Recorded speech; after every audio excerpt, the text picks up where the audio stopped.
नमस्कार, बहुत स्वागत है आपका नौ की बात में। मैं हूं आपके साथ शैलेश पांडे। बात बिहार चुनाव की। बिहार चुनाव के लिए एनडीए ने कैंडिडेट्स की लिस्ट जारी करना शुरू कर दिया है। गठबंधन के 5 राजनीतिक दल जेडीयू, बीजेपी, एलजेपी, हम और आरएलएम में भाजपा ने सबसे पहले अपने प्रत्याशियों की लिस्ट जारी की। भाजपा ने अपने कोटे की 101 सीट में से 71 प्रत्याशियों की पहली लिस्ट जारी कर दी है। वहीं महागठबंधन में अभी सीट शेयरिंग को लेकर समझौता नहीं हो पाया है। महागठबंधन में सीट बंटवारे को लेकर रस्साकसी तेज हुई है। राष्ट्रीय जनता दल यानी आरजेडी ने अपने उम्मीदवारों को सिंबल बांटना शुरू कर दिया है, जबकि गठबंधन में सीटों का अंतिम ऐलान अब तक नहीं हो सका है। कांग्रेस कम से कम 60 सीटों पर अड़ी हुई है। वहीं विकासशील इंसान पार्टी यानी वीआईपी और वामपंथी दल भी अपनी मांगों पर डटे हुए हैं। इस बीच तेजस्वी यादव बुधवार को राघोपुर से नामांकन दाखिल करने जा रहे हैं। तो आप देख सकते हैं, ग्राफिकल के माध्यम से हम आपको समझा रहे हैं। बिहार चुनाव में जो एनडीए है वो चुनाव में बढ़त बनाती हुई दिख रही है, क्योंकि पहले लिस्ट जारी कर दी और सीट शेयरिंग पर भी अंतिम फैसला ले लिया है एनडीए ने। एनडीए कैंडिडेट्स का ऐलान शुरू हो गया है। बीजेपी ने 71 नामों की पहली लिस्ट जारी कर दी है। 3 दिग्गज विधायकों को टिकट भी कट चुका है। सब प्लान के मुताबिक, यानी बिहार चुनाव में भाजपा एनडीए सहयोगी दलों ने लीड ले ली है महागठबंधन से, क्योंकि महागठबंधन में अभी भी घमासान जारी है और इधर ऐलान शुरू हो गए हैं। बिहार चुनाव में जिस तरह से पहली बाधा, उनका कहना है एनडीए में कि कहीं कोई नाराजगी नहीं है सभी दलों को लेकर, पहली बाधा जो है हम पार कर चुके हैं, सुचारू रूप से सब कुछ चल रहा है। जीतन राम मांझी का यह बयान है। भाजपा के राष्ट्रीय प्रवक्ता हैं। कॉस्ट का कॉकटेल ये कहा जा सकता है, क्योंकि अभी तक जो भी सीटों का बंटवारा हुआ है, सीट शेयरिंग हुए हैं, वो जाति समीकरण के आधार पर हुआ है और जो पहली लिस्ट जो जारी हुई है वो भी जाति समीकरण को ही ध्यान में रखकर लिस्ट जारी की गई है। तो पहली सूची जो है उसमें हम ये नाम दे रहे हैं कास्ट का कॉकटेल, यानी जातिगत समीकरण के आधार पर टिकटों का बंटवारा किया गया है, टिकट बांटे गए हैं। सबसे बड़ी बात यह है, अनुभवी और नए चेहरों को मिला जुलाकर दोनों का ही जो शानदार कॉम्बिनेशन बनाया गया है। जातिगत संतुलन पर फोकस किया गया है। पार्टी ने महिलाओं और युवाओं दोनों को मौका दिया है। पास्ट परफॉर्मेंस को भी प्राथमिकता दी गई है। तो सबसे बड़ी बात यह है, एक तरफ जहां अगर उन 71 में हम देखें तो जो 40 चेहरे हैं वो अनुभवी चेहरे हैं, पुराने हैं, पहले भी कई बार चुनावी मैदान में रह चुके हैं, राजनीति में सक्रिय भूमिका निभा चुके हैं। तो वहीं जो बाकी जो 21 चेहरे हैं, अगर उनकी हम बात करें तो वो भी कहीं न कहीं 31 जो चेहरे हैं वो अनुभव के साथ साथ युवा तरुणाई भी रखते हैं। तो इस तरह से एक जो है वो बैलेंस बनाने की कोशिश की गई है। जातिगत समीकरण, अनुभव, अनुभवी, युवा और इसके अलावा जो है क्षेत्रवाद को लेकर जिस क्षेत्र में जिसका जितना प्रभाव है और साथ ही साथ पिछला परफॉर्मेंस क्या रहा है उस प्रत्याशी का, इन तमाम चीज़ों को ध्यान में रखकर बेहद संतुलित लिस्ट 71 लोगों की एनडीए ने जारी कर दी है। साथ ही एनडीए का दावा है, चाहे वो चिराग पासवान की बात कर लें, चाहे हम की बात कर लें, चाहे जेडीयू की बात कर लें, सभी जो दल हैं वो संतुष्ट हैं इन टिकटों के बंटवारे से। महागठबंधन की बात करें, जहां पर अभी तक घमासान चल रहा है, आरजेडी ने देर होता देख अपने सिंबल बांटने शुरू कर दिए हैं। कांग्रेस 60 सीटों पर ही अड़ी हुई है, सीट शेयरिंग पर बात नहीं बन रही है। इधर वीआईपी पार्टी जो है उसने भी अपनी सीटों की संख्या कम करने से इनकार कर दिया है। तो खींचतान लगातार चल रही है, स्ट्रॉन्ग होल्ड पर फोकस करने की राजनीति चल रही है, यानी कद्दावर सीटों को लेकर अभी भी खींचतान मची हुई है महागठबंधन के अंदर। सबसे बड़ी बात यह है कि जो वीआईपी अभी तक जो तेजी से उभरी है उसको लेकर कहीं भी वो समझौता करने को तैयार नहीं। जिस तरह से चिराग पासवान, उन्होंने अपनी सीटें कम कर एक तरह संकेत दिया कि हम राजी हैं। हम जो कि 16 सीटें मांग रहे थे वो अगर 8 सीटों पर अगर सिमट गई है तो इसका मतलब एक तरह से जीत की जो लालसा है उसको लेकर एनडीए मैदान में। वहीं महागठबंधन किसी भी तरह की जो पार्टी है वो उनके अपनी सीटों को कम करने के मूड में नहीं है, यानी कि महागठबंधन में अभी भी मेंढकों को एक बाल्टी में इकट्ठा करने की कोशिश चल रही है, लेकिन वो कोशिश अभी तक नाकाम रही है, क्योंकि कोई भी दल, चाहे वीआईपी की बात कर लें, चाहे आरजेडी की बात कर लें, चाहे कांग्रेस की बात कर लें, कोई भी दल अभी तक अपनी सीटें कम करने को लेकर राजी नहीं है। और यही वजह है कि अभी तक टोटल 14 बैठकों के बाद भी इन सीट शेयरिंग पर बात नहीं बनी है महागठबंधन को लेकर।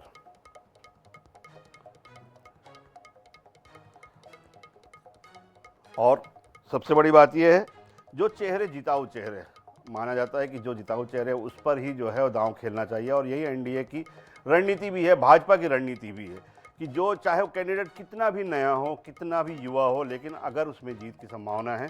और इन्हीं में एक नाम है मैथिली ठाकुर का। मैथिली ठाकुर वो नाम है जिन्होंने अपने लोक गायकों, भजन, इन सब के माध्यम से बिहार ही नहीं पूरे पूर्वोत्तर क्षेत्र में एक तरह का अपना अलग ही नाम, अलग ही वर्चस्व बनाया हुआ है, और इसीलिए मैथिली ठाकुर को जो है वो उसमें जगह दी गई है। बड़ी बात यह है, हैरान करने वाली बात, कि पवन सिंह का नाम अभी तक लिस्ट में नहीं आया है।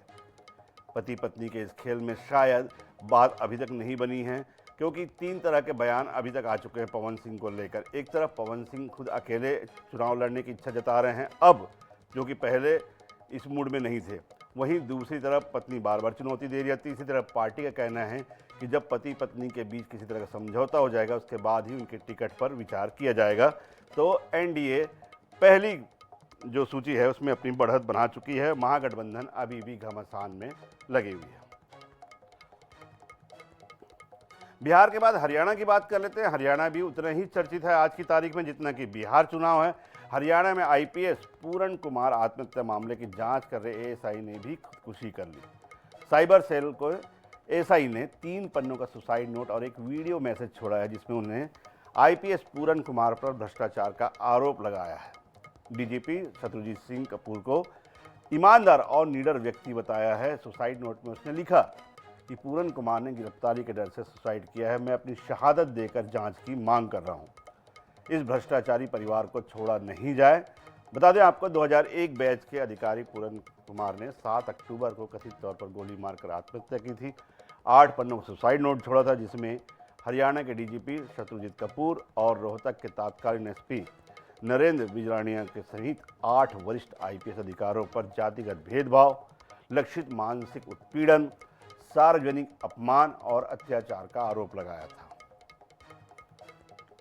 तो आपको बता दें, इसके बाद पूरा ये घटनाक्रम शुरू हुआ। उनकी जो पत्नी है आईएएस, वो भी लड़ाई में कूद पड़ी, परिवार भी कूद पड़ा, और इसके बाद 15 अफसरों पर एफआईआर की गई।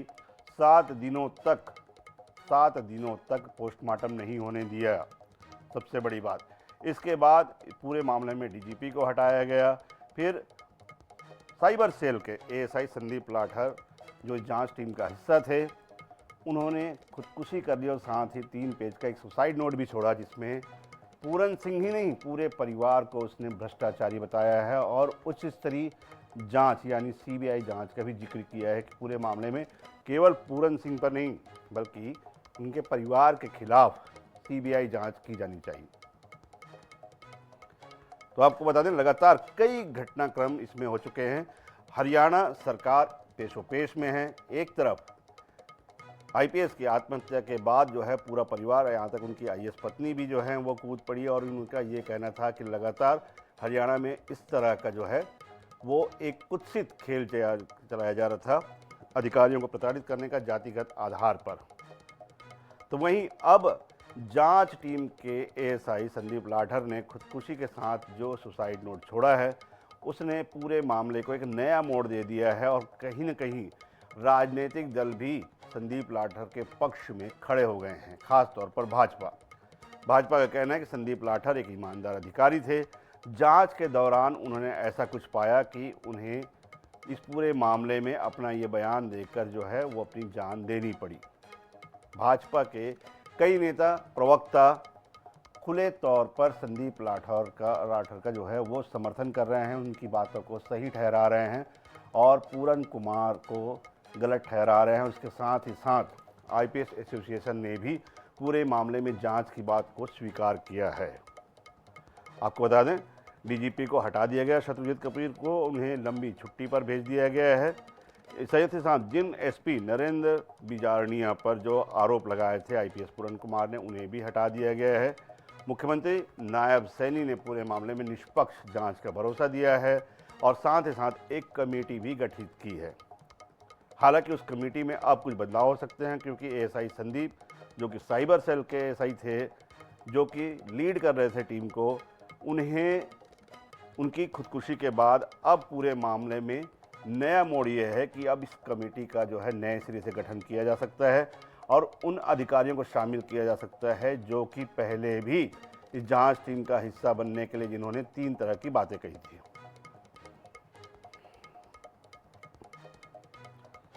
बात कर लेते हैं अब छत्तीसगढ़ की। छत्तीसगढ़ में चर्चित कोयला घोटाला मामले में ईडी और ईओडब्ल्यू ने बारी बारी से अपनी चार्जशीट दाखिल की है। पूर्व मुख्यमंत्री भूपेश बघेल की उप सचिव रही सौम्या चौरसिया के खिलाफ 8000 पन्नों की चार्जशीट दाखिल की गई है, जिसमें पूरा कच्चा चिट्ठा बयां किया गया है इस कोल घोटाले का।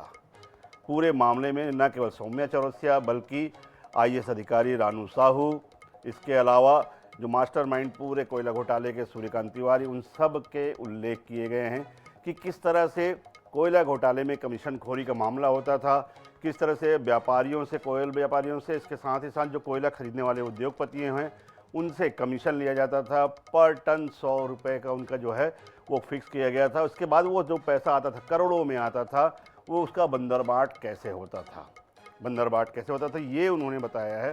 कि सबसे बड़ी बात ये बताया है कि इसमें अगर सबसे ज़्यादा कोई लाभान्वित हुआ है इस कोयले घोटाले में तो सौम्या चौरसिया, जो कि पूर्व मुख्यमंत्री की उप सचिव रही हैं, उनकी 50 करोड़ की संपत्ति अवैध इस कोल घोटाले से बनाई गई है, बताया जा रहा है, जिसमें 14 से अधिक जो है वो संपत्ति खरीदी गई, अचल संपत्ति, ज़मीन, कुछ अपने नाम पर, कुछ मां के नाम पर, कुछ भाइयों के नाम पर, कुछ परिवार के अन्य लोगों के नाम पर ये संपत्ति जो है खरीदी गई है। और इसमें जो आय हुई है सौम्या चौरसिया की वो 1872% बढ़ी।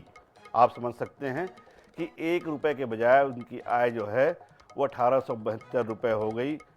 इतनी आय जो है उस पूरे घोटाले के दौरान उनकी बढ़ी है, जो कि प्रतिशत में अनुपातिक रूप से ईओडब्ल्यू और ईडी द्वारा पेश की गई है। करीबन 10 संपत्तियां उसने अपनी मां के नाम खरीदी हैं, अपने भाई के नाम पर, अपने नाम पर, और इसके अलावा जो अन्य रिश्तेदार हैं उनके नाम पर भी सौम्या ने जगह जगह संपत्तियां खरीदी हैं। रजिस्ट्री के पूरे दस्तावेज जो हैं पहले ही सामने कर दिए। दूसरी मास्टरमाइंड जो कि रानू साहू है, उन्हें इस पूरे मामले में दूसरे नंबर का जो है वो लाभान्वित बताया गया है, जिसने 19 खेप में अलग अलग बात में सूर्यकांत तिवारी, जो कि पूरे घोटाले का मुखिया है, मास्टरमाइंड है, उससे 31 करोड़ रुपए लिए। इसके साथ विधायक देवेंद्र यादव को 3 करोड़ मिले और चंद्रदेव राय जो पूर्व विधायक हैं कांग्रेस के, उन्हें करीबन 50 लाख रुपए मिले। ऐसे पैसों का बंटवारा हुआ। उस समय चंद्रदेव राय कांग्रेस विधायक थे, उन्हें भी 50 लाख रुपए मिले। देवेंद्र यादव विधायक, उन्हें करीबन 3 करोड़ रुपए मिले। और इन पैसों का ट्रांजैक्शन करने के लिए बाकायदा डिलीवरी एजेंट रखे गए थे।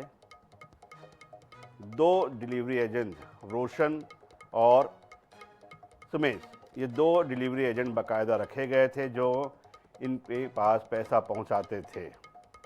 अब इन्होंने पैसे कहाँ खर्च किए? विधायक देवेंद्र यादव ने चुनाव में खर्च किए। वहीं चंद्रदेव राय ने चुनाव के साथ साथ अपनी पत्नी के लिए सोने का हार भी लिया। 9 लाख हार जो है अपनी पत्नी के नाम पे लिया उसने, और इसका भुगतान कोयला घोटाले में लिप्त जो हैं वो सूर्यकांत तिवारी ने किया। साथ ही साथ कुछ कांग्रेसी नेता और हैं, जैसे कि विनोद तिवारी, आरपी सिंह, इनका भी इस चार्जशीट में जिक्र किया गया है कि इन्हें भी जो है लाभ पहुंचाया गया पूरे उस कोयला घोटाले के कमीशन के पैसे से। और रानू साहू के भी बताया गया कि सौम्या की तरह ही उसने भी इन पैसों को ज़मीनों में, अचल संपत्तियों में इन्वेस्ट किया। देवेंद्र यादव ने खैरागढ़ चुनाव और यूपी चुनाव में इन पैसों का उपयोग किया, और साथ ही साथ चंद्रदेव राय ने भी खैरागढ़ चुनाव में पैसों के माध्यम से जो है वहाँ पर पार्टी की मदद की।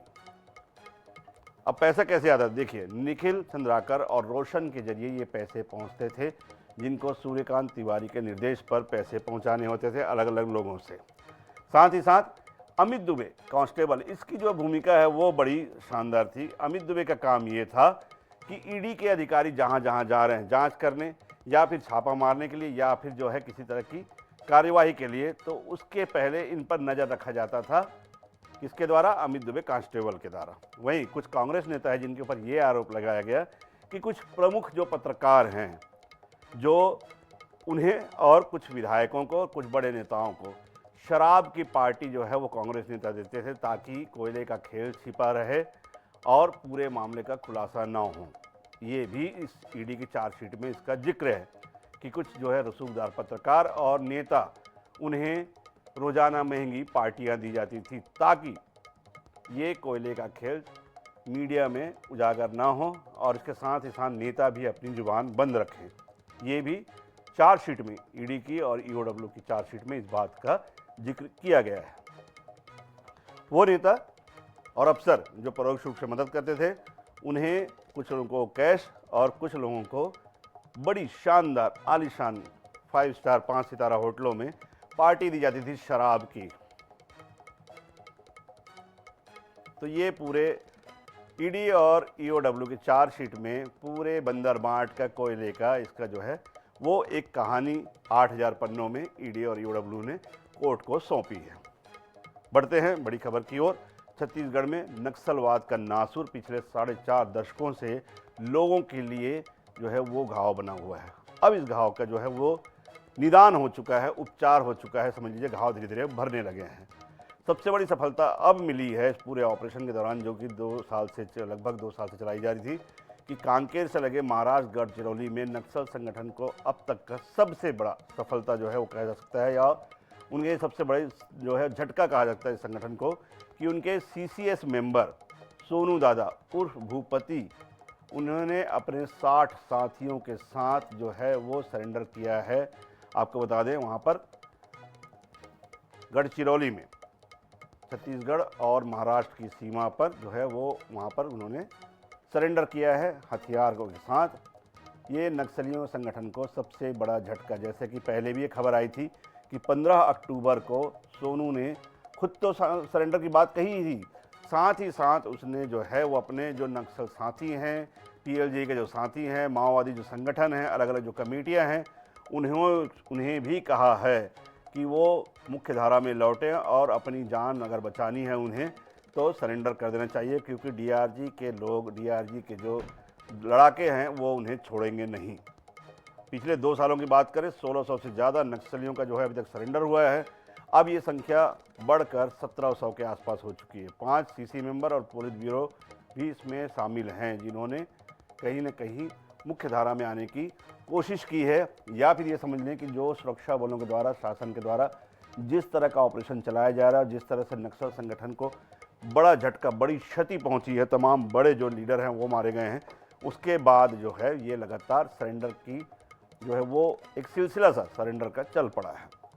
इनके ऊपर 7 करोड़ से अधिक का इनाम था। अकेले सोनू के ऊपर 6.5 करोड़ का इनाम था। अगर ये 7 करोड़ पहले का आंकड़ा है, उसमें अगर हम इसमें जोड़ दें तो करीबन 15 करोड़ के आसपास के जो इनामी नक्सली हैं वो अभी तक सरेंडर कर चुका है। मार डिवीज़न के जो सचिव हैं सोनू, इसने पहले भी अपील की थी। अब जो मारे गए हैं बड़े नेता, जिसकी वजह से नक्सल संगठन को यह फैसला लेना पड़ा, उनकी बात कर लेते हैं।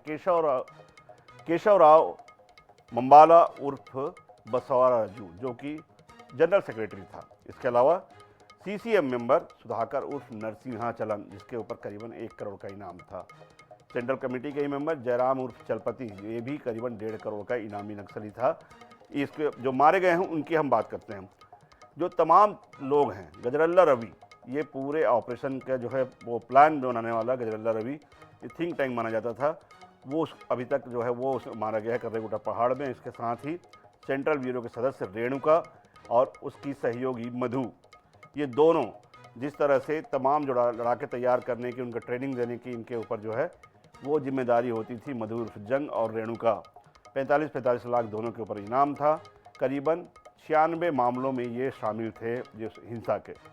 वहीं पुलिस ब्यूरो की बात कर लें, लक्ष्मण राव उर्फ गणपति, जो कि 4थे नंबर का नक्सल लीडर माना जाता है पूरे नक्सल संगठन में, वो भी अभी तक मारा जा चुका है। वहीं अब जो है जिसके हाथ में कमान है, क्योंकि तमाम बड़े नेता या तो मारे जा चुके हैं, सरेंडर कर चुके हैं, तो अब एकमात्र जो है इनके सबसे बड़े लीडर के रूप में जो बसते हैं वो है माड़वी हिड़मा, जो कि बस्तर के पुअर्ती का रहने वाला है, जगरगुंडा थाने के क्षेत्र का। CCM member Mujulla Venugopal.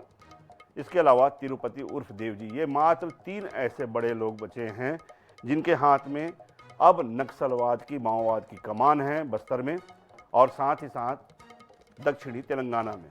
लेकिन सबसे बड़ी बात यह है कि इनके ऊपर भी अब उतना ही दबाव है जितना कि सोनू के ऊपर था। आपको बता दें, जब कर्रेगुटा पहाड़ में ये हमला हुआ था, उस समय जब बसवा राजू मारा गया था, तब उसने अपनी डायरी में भी ये बात कही थी कि या तो आप सरेंडर कर दो या फिर डीआरजी के लड़ाके के हाथों मारे जाओगे। तभी ये बात संगठन को समझ में आ गई थी। उसके बाद लगातार सरेंडर का एक सिलसिला जो चल पड़ा है। अब जो दूसरे नंबर के सबसे बड़े लीडर कहे जाते हैं, कौन? सोनू दादा। उन्होंने सरेंडर किया है अपने 60 खूंखार साथियों के साथ। ये कह सकते हैं कि ये आखिरी कील साबित हो सकती है नक्सलवाद के खात्मे के ऊपर। और इस बुलेटिन में फिलहाल इतना ही, लेकिन देश प्रदेश की तमाम खबरों के लिए आप बने रहिए INS 24/7 के साथ।